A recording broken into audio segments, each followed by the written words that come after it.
of this presentation. I'm very grateful, very honored to be here and to be able to give you this, what I think it's a lot of value for us, business owners, entrepreneurs, and directors, CEOs, whoever is here participating. I want to ask you, can you all hear me well? Can you see my screen? Because on my Zoom, I cannot see my presentation, maybe because you're pinned up, Patricia, but I don't see my presentation on the screen. Can you see it? Yes, we can see it. It's perfect. Perfect. All right. So I'm going to start. So Patricia said a lot of on the presentation she made. She saved some of the work that I'm going to do in the presentation, talking about my background and who we are as an agency and what we do for our clients and all of that experience that we that have produce the results that we produce for our clients kind of fed this presentation for you and for other companies, organizations, and chambers of commerce that we've done in the past. And so we created a digital transformation map so that companies, without regarding the size of the company, either whether, small, mid, or big size company can use this digital transformation map to do exactly that, transform their brands and be able to create value for the company and for the audience that the company is serving.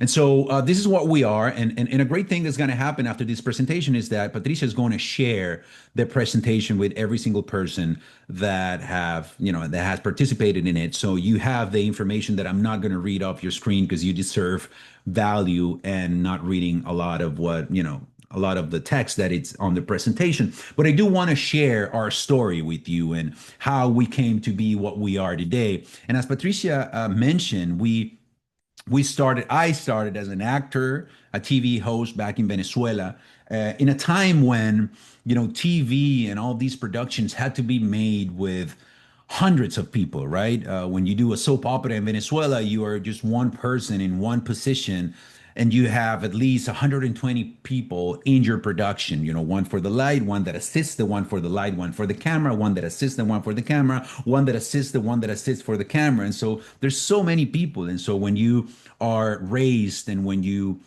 have your beginnings in that type of environment, there's no space to do something bigger than what you're doing at that moment because you need so much resources, and so many, so much people to do this. And so after I participated in a somewhat political soap opera, I personally was forced to emigrating to look for better opportunities, and I came to the land of opportunity in 2011. And in 2012, starting 2012, I started working with a tax attorney that taught me a lot about businesses, a lot about how corporations work, and how the right structure of a company can make you or break you. And that's when in 2012 I started my first agency called Carpet Media Creations. This agency was created almost at the same time that I started working on Univision Washington in I think it's the only morning show, Spanish speaking morning show that has been made here in the DMV, which was Buenos Dias DC through Univision Washington. And at that time, the information or the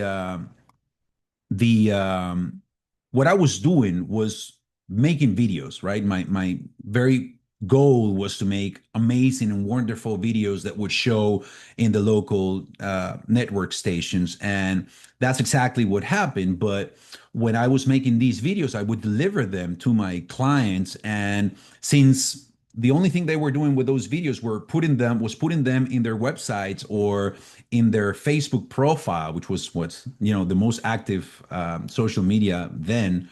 Then when I would come, 2 or 3 months later to my clients to ask them, should we continue producing these videos?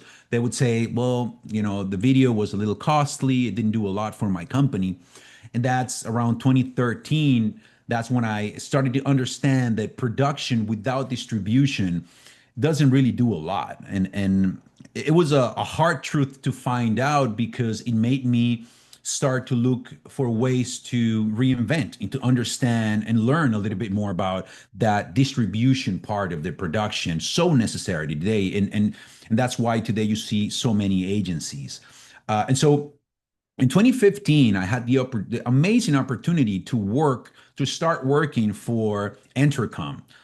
Before Entercom, it was CBS Radio. Today is Odyssey, and they basically have the most heard, the most listened radio stations in the DMV: WPGC, Fresh FM, which now is The Drive, also radio connecting vets, The Fan.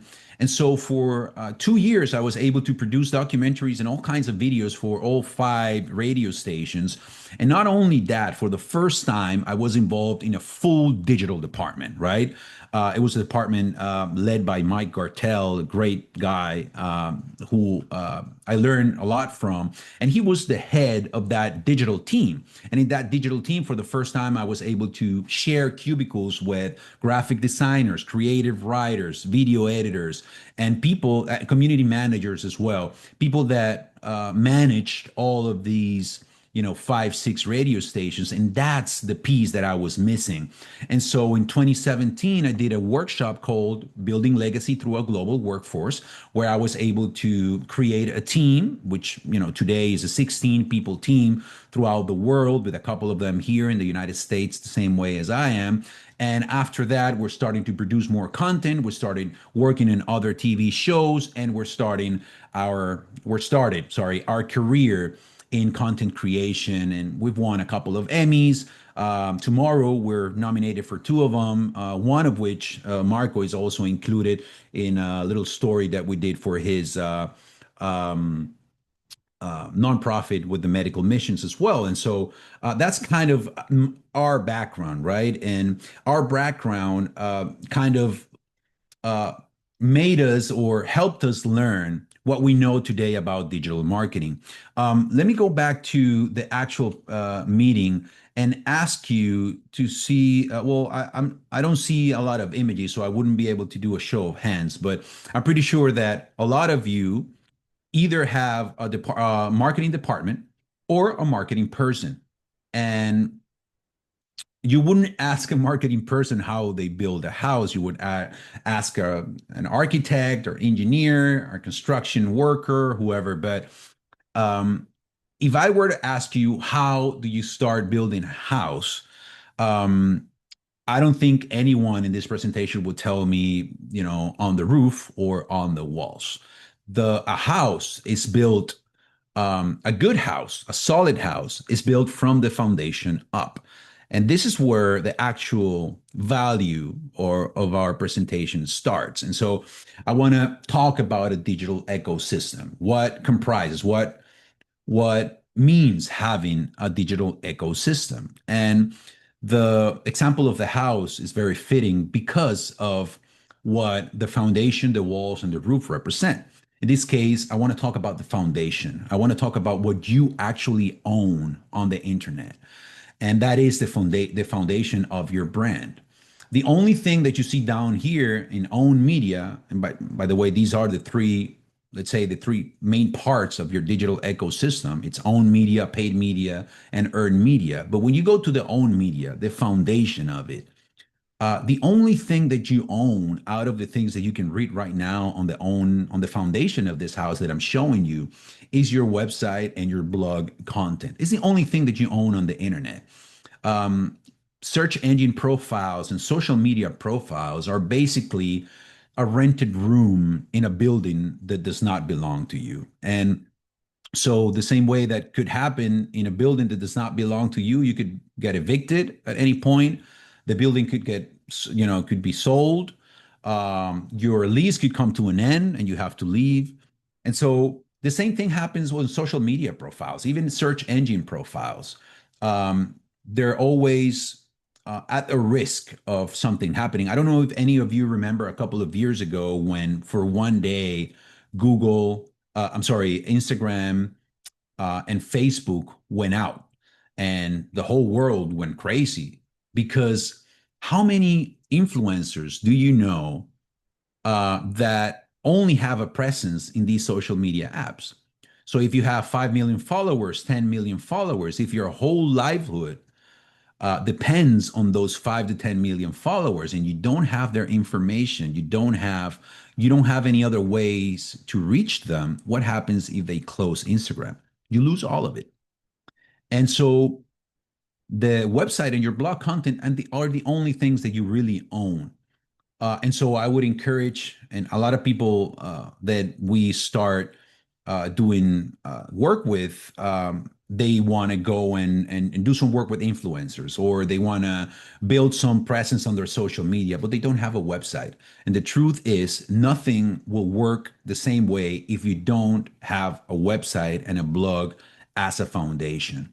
After that, we add what it's free, it doesn't cost you money, but time. And that's why I use the quote unquote, because anything on the internet that is free means that probably you're the product. And that is exactly what happens on social media. We are the product. And so that's why we don't pay for it, but we pay with our time. We pay with the amount of hours a day that we spend on our phone and our social media scrolling and finding providers, clients, inspiration, education, entertainment, etc. Then you have the paid media, which is the social media campaigns, advertising in Google and YouTube, and SEM, which is search engine marketing, which is basically paying any of the search engines, which, by the way, if you don't know what that is, Google is a search engine, Yahoo is a search engine, Bing, and other search engines out there that you can pay to so that they show your company when someone's looking for a service that you provide or a product that you can provide to them. And then you have the earned media, which is basically happy clients, comments, reviews, recommendations on social media, organic posts that clients that are satisfied with your product or with the experience of your product or your services post, and mentions you have in news articles, blogs, etc. Now, when you see it this way, it's much easier to understand the chronological order in which you have to attack your digital transformation. And that's why we created this, digital transformation map. And as you can see on your screens, we have specific steps. There's 5 steps in a specific chronological order. And I'm going to explain why. So we have first web and SEO, which is the only thing that you own on the internet, like I said before. Then you have what it is, the organic content, paid content, then remarketing and retargeting. And then you have the influencer partnerships, which are very important. But as you can see on the slide, is the last thing you should do. Why? Well, if you were starting a business today, you start working with the most followed influencer in your area. Yes, he might give you eyes, he might get you some followers, but the moment you stop paying that follower or that influencer, I'm sorry, you will lose access to that huge community that they have. So the power still lies in the influencer, which means that you need him more than he needs you. And so the web and SEO is the first thing you should do because it's the thing that takes the longest to actually work the way it should work. From 4 to 6 months ahead is where and when SEO is going to start giving you results. Then the organic content, which is what you'll do day to day, every single day, you'll start posting organic content. And later on this presentation, I'm going to give you specific guidelines onto how to create organic content, which will be the soul of your brand, right? The way of looking and humanizing what you guys do, what your company and what you do in your business. Then we go to the paid content, and this is a concept that if you don't manage, if you're not sure of it, you will lose money, you will lose time and resources. Organic reach, to say it somehow, it's not, some of us like to say organic reach is dead, but as a marketer, I don't think that's necessarily true because there are some platforms that still have some good organic reach, like TikTok. But with only organic content, it's very difficult for you to achieve, to scale, and to get to the goals you want to get as a company. That's why first you take care of the organic content, then you take care of the paid content. And then as a fourth step, we go to the retargeting and remarketing, which is reconnecting with users who previously interacted with your brand, either visiting your profile, interacting with one of your videos or one of your ads, visiting one of your landing pages or your website in general.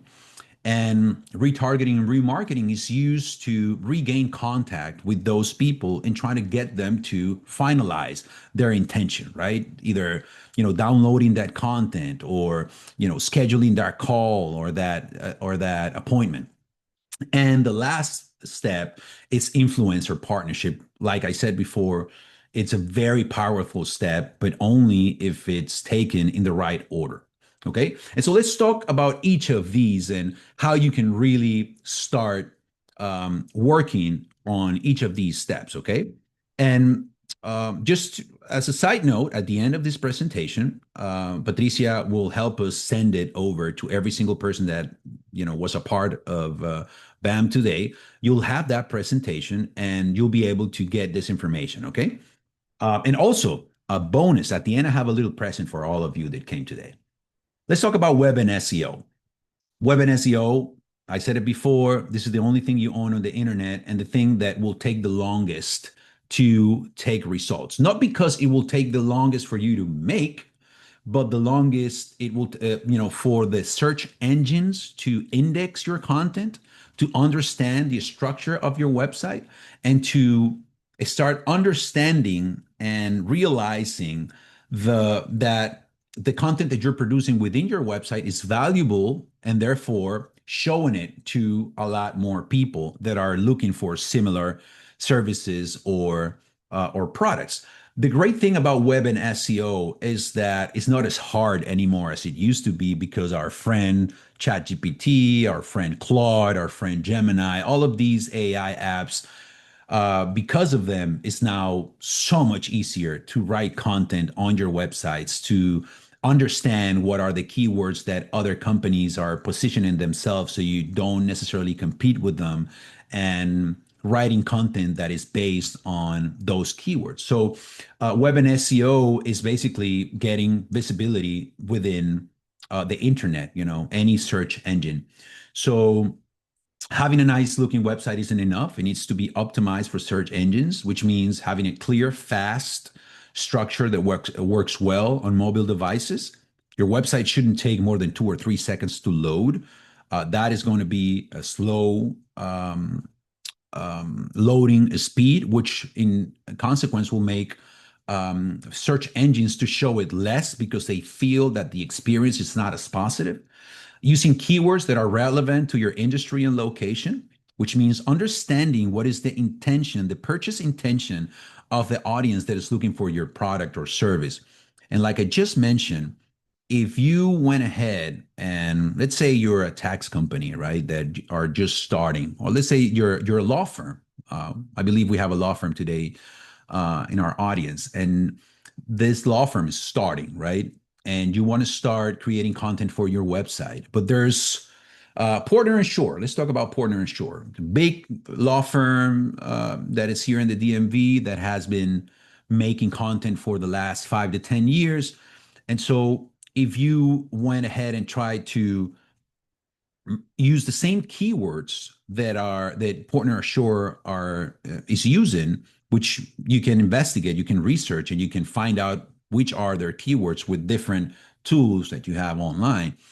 But if you were to create the content on your website and the content on your blog, following the same keywords as Portner and Shore, it's going to be really difficult for you to catch up, because of how long they have been writing content for their website. And with web, and specifically with SEO, there's one thing called keyword density, right? It's how many instances of a specific keyword or long key phrase your website has. How many instances of that specific word, like tax preparation, for example, or the best tax preparation company in the DMV. Let's take that as a long tail key phrase. And if your website only has one instance of that key phrase, um, it's not going to be shown when anyone is looking for the best tax company in the DMV. It's going to start to be shown as you build the density behind that keyword. So with that concept in mind, you'll understand how difficult it will be for this new law firm to catch up to partner ashore. So the right way to go out of this is to do the same keyword study, and yes, find out what are the keywords that partner ashore and with that any big law firm is using to position themselves, but also find keywords that are relevant, that are similar, but that don't have so much competition, but still have high number of searches, of volume. And you can do that with many apps out there. I lost the name of it, but I'll share the name of the app that you can use to find the keywords at the end of the presentation. Also, creating helpful and original content that answers your audience's real questions. And this is also a main pillar for organic content. Understanding your audience, understanding what are the questions that they are asking, what are the industries or your industry's FAQs, most asked questions, and ensuring a good user experience, easy navigation, fast loading times, and clear calls to action. And what you see, being found by the right people exactly when they are searching for what you offer. Doing a great website and populating it with at least 3,000 words, which in my opinion is the minimum that a website should have, is not enough to be found by the people that are looking for you. Because a static website, a website that does not have constant new content, is just a digital brochure. And a search engine will take a digital brochure as that, as something that is, kept somewhere. And, unless you pay money for Google to show you in results, that will never happen organically.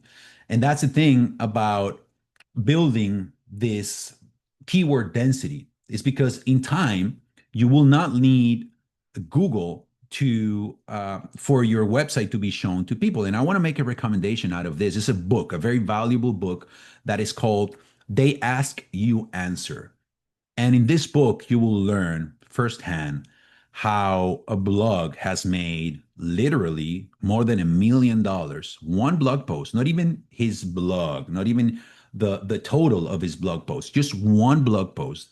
Um, for this guy, he's the owner of the biggest prefabricated pool company in the United States, and he got to that position through his blog. And so, understanding what is the intention, the purchase intention of your audience will help you write better content, better blogs, will help you understand what are their problems and their questions so that you can answer them. And therefore, whenever they look for them online, your website will come up as first or, between the first results. And and so this takes us to the next phase or the next step within the digital transformation map. So if you're seeing that I just want to make it una aclaratoria. If you see that I'm kind of looking down and then looking up, I also have another camera here because I'm trying to make some content for our brand as well. And and so let's talk about organic content.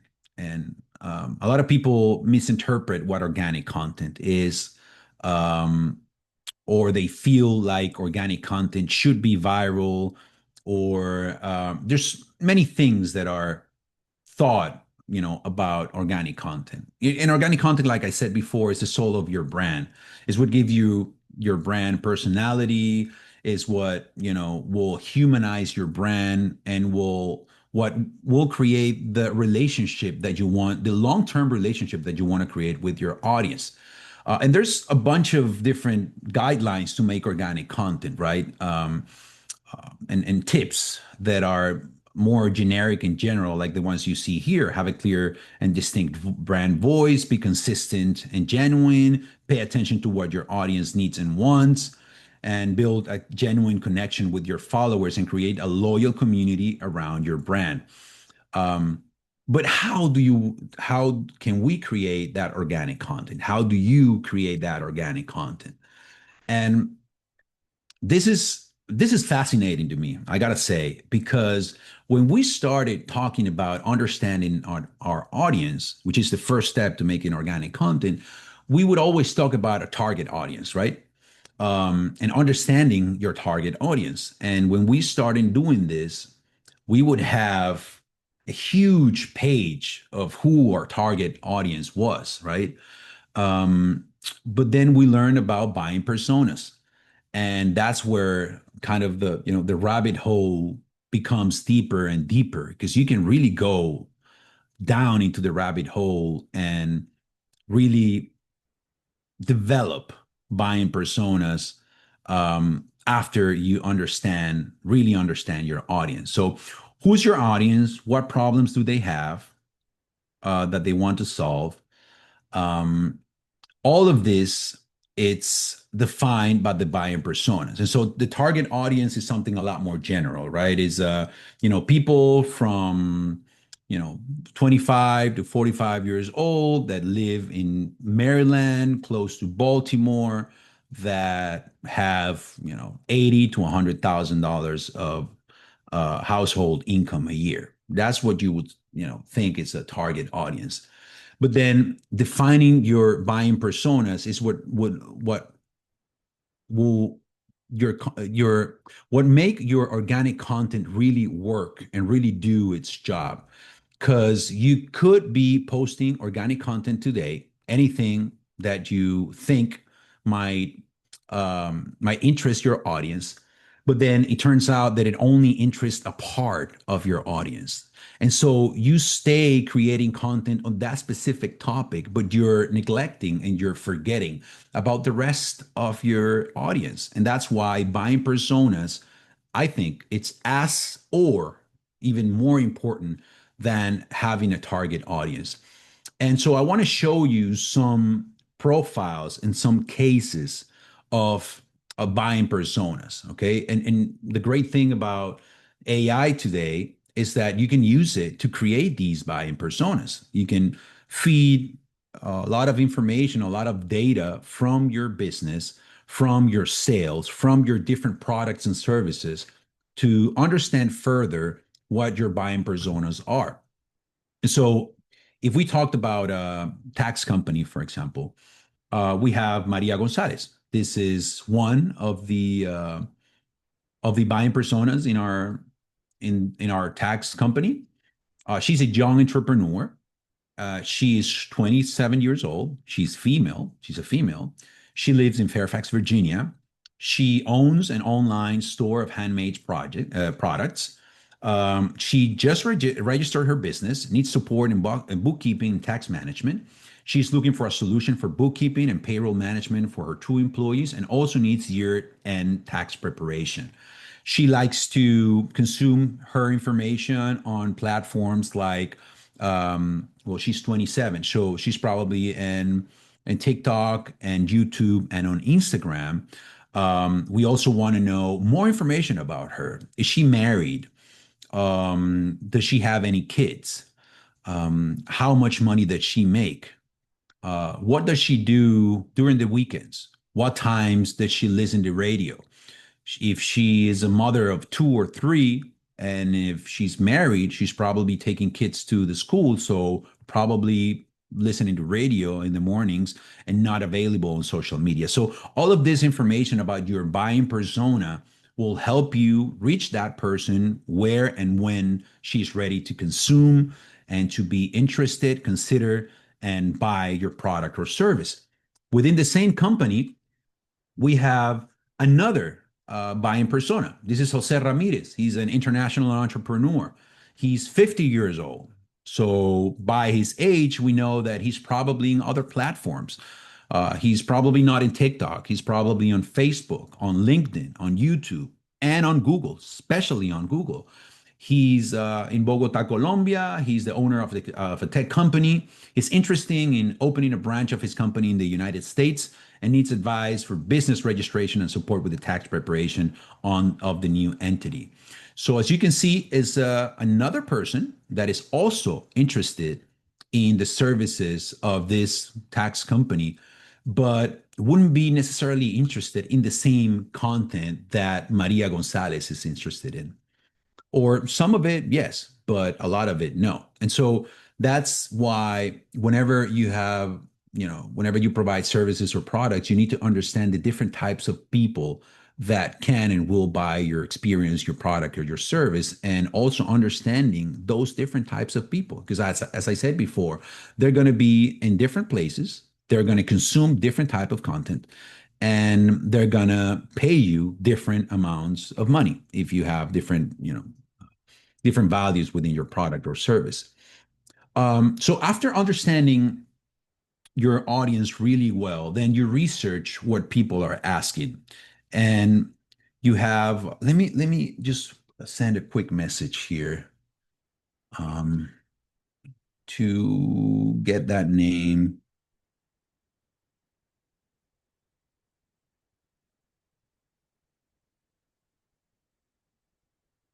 I don't want to finish the presentation without giving you the name of the app that we use to study the keywords.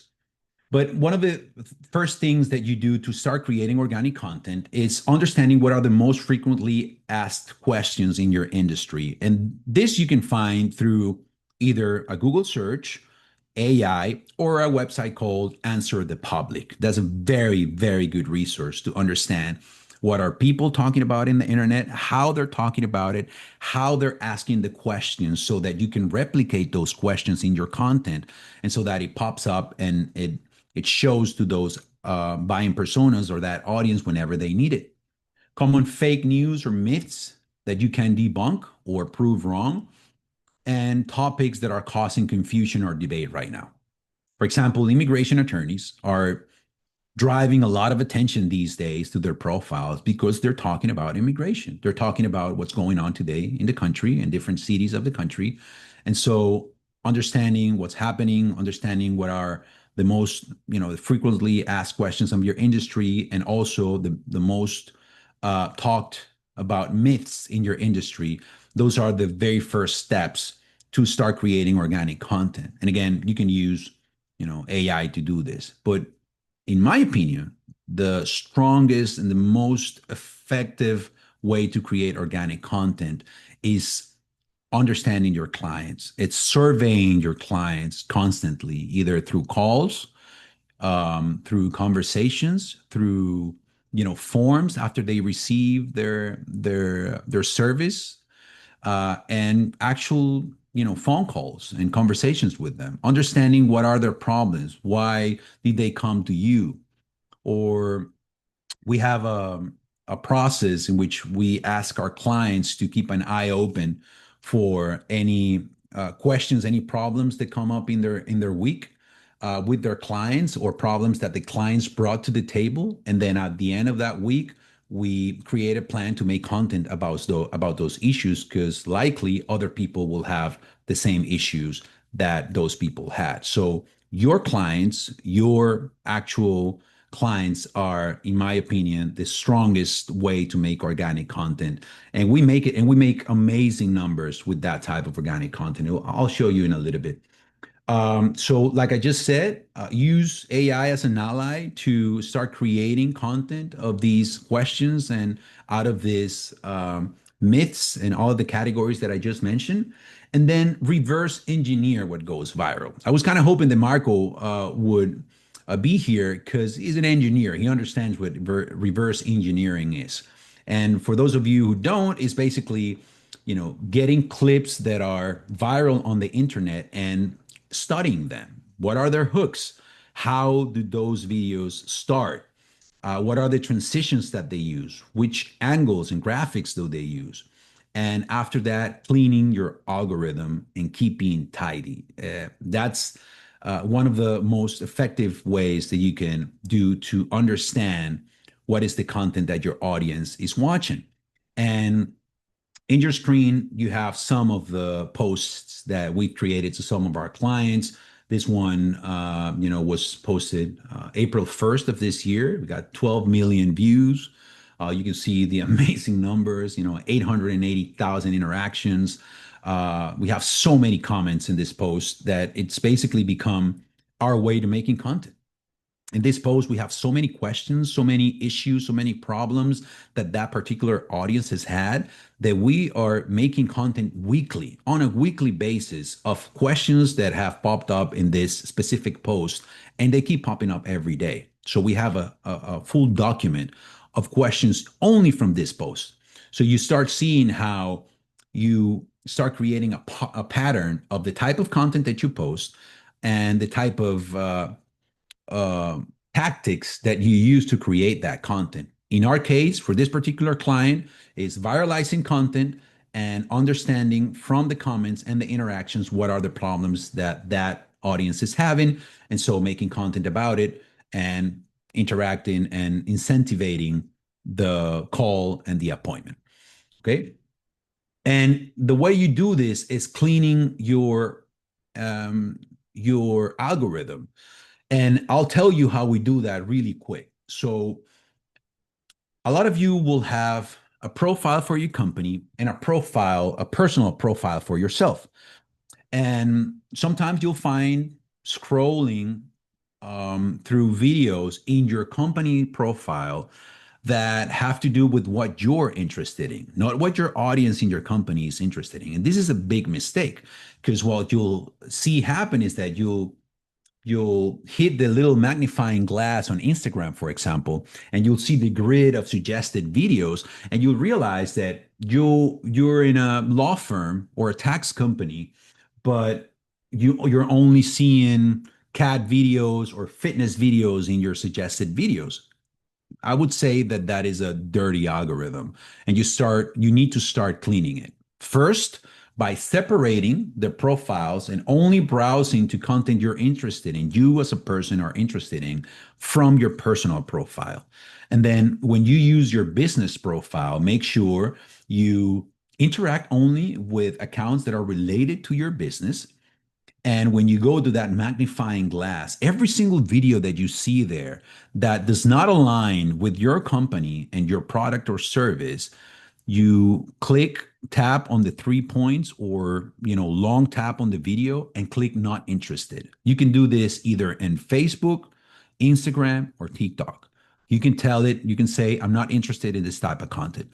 And if you start doing this over a week or two, and interacting with those accounts that your company and your products and services wants to get to, or the users your company wants to get to, you'll start seeing that grid in the magnifying glass start being a lot more related to your company. And this is how we do our viral content. After we understand what is the content that works for that particular brand, we start taking clips and posting them, viralizing them, and then we start creating content with our clients in this content, using, for example, an accident for this PI attorney, an accident as a negative hook or as a hook at the beginning of the video, and then our client talking about, did you have an accident? Do you need help? And that will make not only give you tons of ways to making new content, but it will also help you convert a lot more people, because the hook, the first 3 or 5 seconds, are very powerful and will make people stay throughout the video. Okay. The next step, I'm running out of time. The next step is the paid ads. Um, and this strategy needs to go hand in hand with the organic content. And the other thing that happens that I see a lot out there is, whenever I ask people if they're running ads, they say, well, I ran one ad a couple of months ago. I put 500s on it. Nothing came. And then when you ask, all right, but how many ads did you run? I just ran one. Okay, what was the vehicle for that ad? Well, it was a converting ad. I wanted to convert. I wanted to bring more sales. And the truth is that uh, most of the people will need many points of contact with you before they consider buying from you. And so when you just generate one ad and it's just for conversions, most likely you will throw your money away unless your offer is extremely positive and extremely valuable. But the truth is that unless you're creating at least 10 to 15 points of content with your audience, it's very hard for them to even consider buying from you. And you see this happening all the time. And I'm pretty sure you see this happening to you whenever you're interested in one type of content. Let's say you search for, a paddle board that you want to look for or paddleboard content.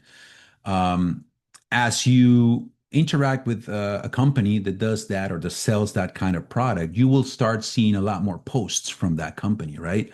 And that is what retargeting and remarketing does. You do one first point of contact. You watch that video more than half of it, which means you're probably interested in it. And then you start running uh, remarketing and retargeting campaigns so that that person continues developing that purchase intention with you. That's the way, organic content, paid content, and retargeting and remarketing works. It's following the purchase phases of any person, which is discovery. And that's why you need to generate you need to generate brand awareness ads that have different vehicles. That can be views, it can be through views, it could be profile visits, it could be reach. But you want that first ad or that first set of ads that you put out there to be watched and seen by the most amount of people you can. Because then you go to the next phase, which is the middle of the funnel, which is traffic ads. So you need to run traffic ads to forms to understand who your leads are, downloads because you created a lead magnet, a guide, a document, a case study, a paper, um, or appointments or messages and appointments. So configuring it, setting up your ad strategy in the three phases of a person purchase journey or buying journey is one of the most valuable tips I can give you in today's presentation. If you run ads, if you do organic content, run ads. If you run ads, don't only run them for conversion. Try to make points of contact with the audience and your brand, and your ads will work so much better. Um, as the last steps, I want to talk about the influencer partnerships. And I want to go ahead and kind of debunk a myth in what an influencer is. An influencer is not only a person that has, 5 million or millions of followers. You could have a person that only has 5,000 followers or 800 followers that are very interested in the service, in the product that that person sells, or the amount of the content that they make. Or you could have 10 million audience influencer, 10 million people that are mostly outside of the country, that are scattered throughout the world, that um, are not likely to buy your product or service. So understanding the audiences, where the audience of that influencer lives, it's very important. And this is why we use the term nano and micro influencers, because we have found in influencers that have less than 1,000 followers a lot more value in some cases than others that have a lot more. There's the one guy in the area that's called Lopez Tips. I think is the most Salvadorian influencer followed. I think he has close to 20 million followers.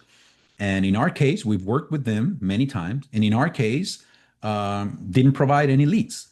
Whereas working with El Chele, for example, El Chele Gonzalez from La Nueva or La Onda Nueva or the new name that the station has, this guy has maybe 10 to 15,000 followers, maybe less than that, and provides 3 to 5 leads to our PI attorney every single month. And so understanding what influencers can do for you and how they can do it for you will really boost the work that you're already doing. That's why this needs to be the last step in the digital transformation map. I talked about a little present that I had for you at the end. And since I have this problem where I talk and keep talking forever, so I have a productivity clock that is telling me how much time I have left. And before I did this presentation, it was a double presentation. It was the digital transformation map, and on the bottom, it had another presentation of how to make professional videos with your phone. And so, since I understood that it was too much information for only 45 minutes, we separated it.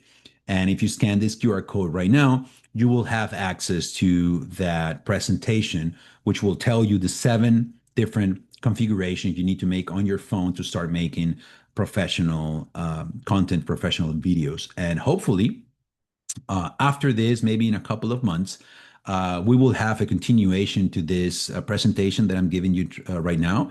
And I'll be able to give you a hands on presentation about digital cinematography, how you can make your videos really look good with the right type of lighting, whether DIY, whether you make it yourself or buy it, the right way of making stories, whether, for a TV show or your brand. And that's my hope that today's presentation has provided enough value that the chamber, Patricia, Marco, and all of them consider me for next opportunity when I would be able to give you this presentation on digital cinematography. Like I said before, Patricia will also send this presentation to all of you.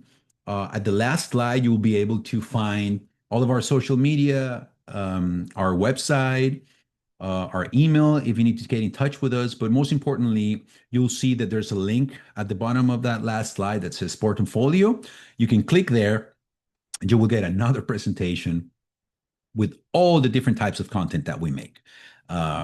Social media posts, YouTube videos, documentaries, music videos, email marketing, graphic design, websites, pitch decks, business presentations, and all of that. So, if you guys need anything about that, please let me know. And that's it. That's my presentation. And I wanted also to leave some time for some questions at the end. I still have 1 minute and 15 and 20 seconds, which means that I did it under the time that I had. And I'm sorry, I didn't see any of the comments on the chat because I was on the presentation. So if there's any questions there, you're free to ask them now. Thank you, Nestor. I know that we're a little over our schedule because we waited in the beginning. So, if you can stay, open the floor for anyone that has any questions for Nestor. Um, this is the moment, and 100%. I can stay however long anyone needs me to stay to answer any questions. I'm no rush. so, Nestor, and you're gonna share with us as well the name of the app that you use, right? Yes, I'm so sorry. I forgot about it's called SEMrush. Can you drop it on the Of chat for course. us? SEMrush. That will be This is what fantastic. we use to understand what are the keywords that any website is using on the internet. So you can basically and again, we don't use this to copy their strategy. We use them to understand what they're using to position themselves and to pick different keywords so we have an alternate road to do that and we can catch up in less time. Yeah. I have a question. You mentioned in the beginning that updating content and on the website is one of the first thing you need to do to improve your SEO, right? Yes. And is there any specific content that you suggest is better than other? Because many of like small businesses, they have, like you say, it's like an online brochure, right? There's no much update. Others, they have calendars and or blog. Is there any particular priority that you would suggest, or it doesn't matter? So I think the blog is the best way to do it, but it's not necessarily the only one because a lot of most companies will have many different services and many different products, and a lot of times they'll just do one page for services, right? This happens almost every single time that we, especially with small businesses, you go into services, right? And usually you'll click on the menu on services and you will be taken to a page, one page that talks about all of the services that that company provides. Let's say this company provides five different services, okay? And all of those services are in one page. If we were talking about that website and that website doesn't have a blog, for example, the first thing that I would do for that website wouldn't be a blog. I would separate every single service on a separate page. I would do 500 to 850 words per service. And instead of having one page with all those services, I would do a drop down menu and display all five services separately and going into those pages and really developing. And if you want to go an extra step above that, I would make sure that every 3 months, for example, we would extend the content of those service pages so that it's not 500 or 850 words, but it's 1500 words. And so the more words and the more instances of a specific keyword, and this is not any type of content, it's content that is using the specific long tail key phrases or keywords that you're already using to position your website. And then after you do that, I, would go directly into the blog. The blog is the easiest way because there's some people that literally write two or three blogs per day. There's some people Wow. that write one per day, one per week, one per month. We recommend doing one per week because that will help you build that density a lot quicker than if you just do one a month. And that's Mhm. why new companies are, it's more recommended for new businesses to do maybe one a day or even two a day. But then again, AI now helps us do this a lot quicker without having to hire a creative writer. And so if you were to do this, I would recommend to use Claude instead of ChatGPT because ChatGPT is very good for content, but it hallucinates a lot more. It tends to go off rails and kind of, it's still called a hallucinations, but for content writing, in my opinion, Claude will give you much, much better results. Does that answer your question, Patricia? Yes, absolutely. Thank you. Yeah. And Any and other and and questions? this has been reading enlightening. I have learned. I always have questions about the influencers and actually how much they can reach and I learned a lot today. That's awesome. Anybody else? I saw that Mariela was very, very eager to join the presentation, and she was talking at the beginning. Her name is the same as my favorite cousin. Any questions, Marielva? Any questions? Anna, Devin, Mike, Asa, and Thomas, Cece, Jorge, Marjorie. I have a question. Sorry. Anna, yeah. So hi. If we wanted to hire you, because this is go like above of my knowledge. So if we wanted to hire your company to manage our marketing, do you have like a plans, like a monthly plans that or packages that you offer it? Yes, of course. So at the end, like we said it at the beginning, so Patricia is going to send you the presentation, and on the presentation, you'll have our contact information, our email. You can send us an email, and we'll set up a meeting, and we'll talk about your goals, where your business is, and how we can take them to the next step. Great, thank you. Oh, thank you. Thank you for the opportunity and for the consideration. I just want to make a comment because Anna just asked the same question I had. It's a lot for me, and everything is very interesting, but I would have to learn of every topic, and I understand how important it is.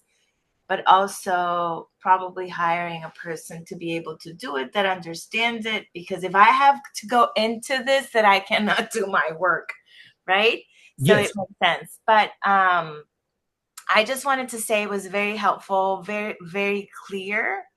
And it definitely, I now can understand how important it is and maybe what I should be focusing first. But yes, how to contact you and have that one-to-one meeting, it will be the most Well, helpful. that's amazing, and I'm very grateful too. But I want to add something else to that, Marielba, because what I found in my experience is that the amount of people that don't understand and don't know what is this and will hire someone that, with good words and presenting themselves appropriately will believe anything that they tell them. So I would encourage to study this and to kind of go through the presentation many times so you have a base learning of what's being taught here. And so whether it's me or any other company that's going to come and sell you these services, you know what's going on and you know what they're doing. And if another company comes and say, well, we got to do ads, we got to do ads, and they don't point attention to do you have a website? Are you doing something in your website? And they go to it's straight to ads. Well, that should be a warning sign. And so I do encourage anyone to really learn about this because knowledge is power, and a lot of people will take advantage. And you, as a lawyer, know this more than a lot of people. There's a huge amount of people out there that are, I don't know if gullible is the right term, but that could be victims of misinformation. And anyone that has good presentation, good words, could sell you anything, and then you will lose your money. But knowing about this will kind of make you stronger and make you make better decisions when someone sells you this type of services. So again, thank you for the consideration, and we will send the presentation, and feel free to write us an email, and we'd love to have a meeting and talk about your goals. Well, thank you so much. And I think this is also, it's a good point, Nestor, because it's a process as well. Sometimes you can't really see or do everything at once, right? You need to start prioritizing what needs to be done when to start getting the results and move to the next step. So thank you so much. This has been very enlightening, very valuable for everyone, I think, here, and we appreciate it. I will be sending this before we will go. I want to say, and also please feel free to reach out to Nestor afterwards. Jorge has a raised hand. Jorge, do you want to unmute and ask? Yeah, if I can ask a question, that would be awesome before you close. Mhm. Hola, Nestor. ¿Qué tal, Jorge? Um, Nice to connect with you over here. My question is, what is it's multiple phases of questions. Let's see it this way. What would it be easier for you if it's easier to start a new brand or rebuild a brand? Um, and That would be the first thing. And if you, I know these can change every 6 months with everything that's going on with ChatGPT and AI. But if you would suggest someone right now that's starting a brand from scratch, what do you suggest should be the first steps? Okay, I think I understood the first part of the question very well, but not the second. Could you clarify the second part of the question, Jorge? Yeah, sure. So, w- the the first question is, uh, I got that one. which one's better? Yeah. So which one's better if it's the starting a brand from scratch um or uh, uh rebuilding a brand? Hmm? And the next question was if it's starting a brand from scratch or either or, what would be the first steps in order to do either or? Perfect. I got the questions now. Okay, thank you Sorry so much about for that. that question. No, you're fine, brother. Thank you for that question because I think it's really great. And so start a new brand or rebrand. This is also a multiple part answer because we've gone through this. And so let me put different scenarios in your case. Let's say that you're you have a brand, right? And you have really good social media, you have social media profiles already, you built a website, and for some reason your social media after trying and trying and trying and doing ads and all kinds of stuff, your social media is not working or is not bringing the right type of clients. But you're considering the rebrand. That's not the right way to explain it. I'm trying to put it in a scenario that happened to one of our clients, right? This client was a partner in a law firm with another attorney, and we had already been working on their social profiles for 2 years. And then they decided to split up. And then he decided Mm, to create a new brand. And we created that new brand. But our social media were so well built. There, we had so many interactions that his former partner was okay with him keeping the social media, and he rebranded. We created another brand for him, which was called Abogado en Virginia, because we thought about the purchase intention of the audience. You know, people would mhm, literally look for an abogado en Virginia. And so we created that brand, but only changed the names of our social profiles. Okay. And so we continued with the same social profiles, but created a brand new brand from scratch.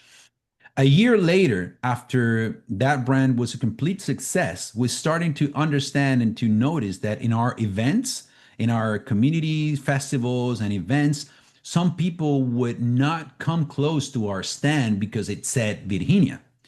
And so we understood that that intention was good only for people that lived in Virginia. And so we rebranded again. The next year, we created a new brand called ganamos.com, which is the brand that I showed you today in the viral mhm, post with 12 million, 8 million. And we did the same thing with the social profiles. We changed again to ganamos.com. We still have the same social profiles that we had when his first company was doing well, but with use that new one, which is ganamos.com, also talks about the intention of the people, which they want to win their cases. And we also had another case of a company that had done so many different things. They changed their industry a couple times, but they kept their social profiles and they had 300,000 followers. To us, that's bro, this is a you're basically an influencer. You have so many followers, but these followers were used to so many different types of content, so many different types of products that it wasn't useful for us anymore. So we had to rebrand it. Like we had to use the same brand that this company had, but create new social profiles all around.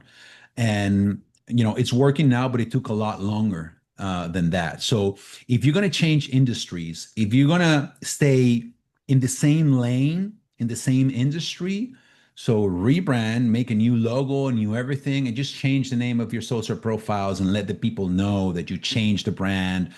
Create a message around that change. But mm. otherwise, yeah, I think that kind of answers the first part of the question, doesn't it? Yes, yes, yes, Now, absolutely. You're going the same line. Yeah. and on the second one, I would go through the same little house that I showed you on the second Okay. slide. So I would go through the foundations first. The foundation is always going to be your website, your blog, and your search engine profiles above social media profiles. These are very different. Like Google has a profile that you can create for your company. Yahoo has one. All of the search engines have like Google is Google My Business. In my opinion, Google My Business can bring you more clients than an account on TikTok, for example. Mm, So I would first start by creating a website, creating profiles in search engines, and then adding a blog to your website and creating profiles on your social media, and then starting to create organic content, paid content, and then go for the influencers. Brilliant. Thank you, Nestor. Thank Gracias. you for the question, Jorge. I appreciate it very much, brother. Well, thank you, everyone. I want to be respectful of your time, and we really appreciate you joining today. I will be in touch and sending you this great presentation. Thank you so much, Nestor, for all the knowledge and everything that you shared today. Again, I want to invite you to visit our calendar of events. We have a lot of events coming up, including our gala on July 12th. That's the big one. It's a signature event and an opportunity to connect with large, big businesses, but also have a great time. And check the calendar. We put in events all the time. Not only BAM event, business advocacy and mentorship event, but also, in-person events, summits, networking. So we invite you to check it out. Next one, for BAM is always on the third Friday of the month at noon.